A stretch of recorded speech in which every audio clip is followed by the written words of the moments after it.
The one time in my career as a professional programmer that I took a quantum leap forward in my confidence and in my maturity was the year that I learned to use test-driven development and started writing automated unit tests for all of my code. That's what we're going to talk about today, automated unit tests. And just to be clear, a unit test is a test that tests the smallest bits of the code, so the individual methods and classes, for example, in an object-oriented programming language.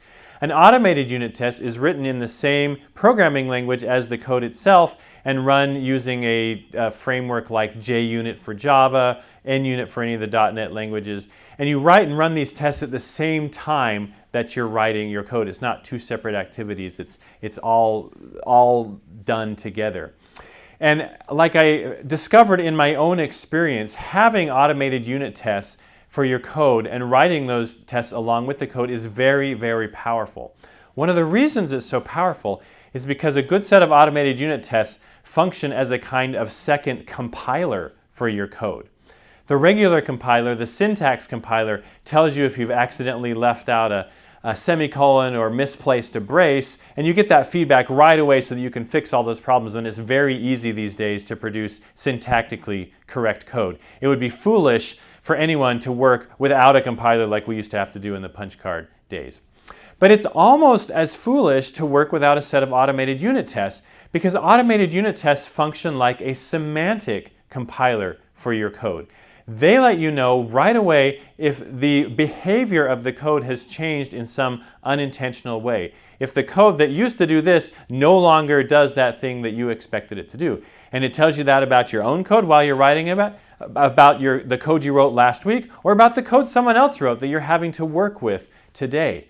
That's why automated unit tests are so powerful, because they give you that compilation type feedback instantly. Now that's true if you keep your tests fast, meaning you got to be able to run hundreds, thousands of them in just seconds, and if you keep them well maintained. Just like a broken window in a neighborhood that doesn't get fixed, as soon as people start letting tests go unfixed, pretty soon no one starts to care, and all of a sudden we've lost the value of having our automated unit tests. So fast and well maintained is key for unit tests to function as this semantic compiler like we've talked about.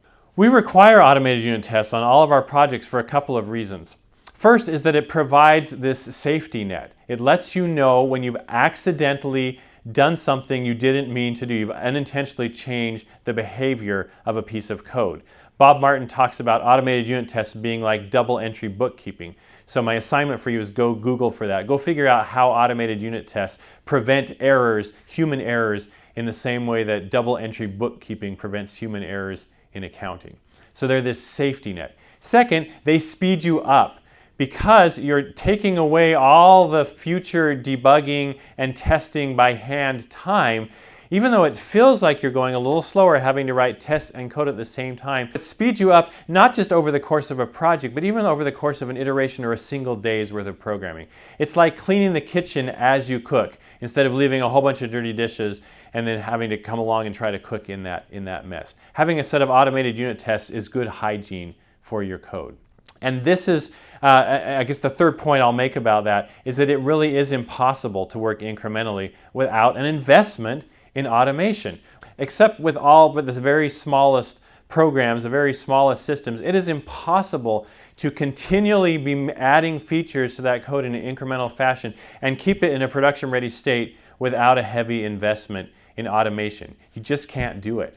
There's too much work involved in manually regression testing everything, manually building. We've got to have automation to work incrementally.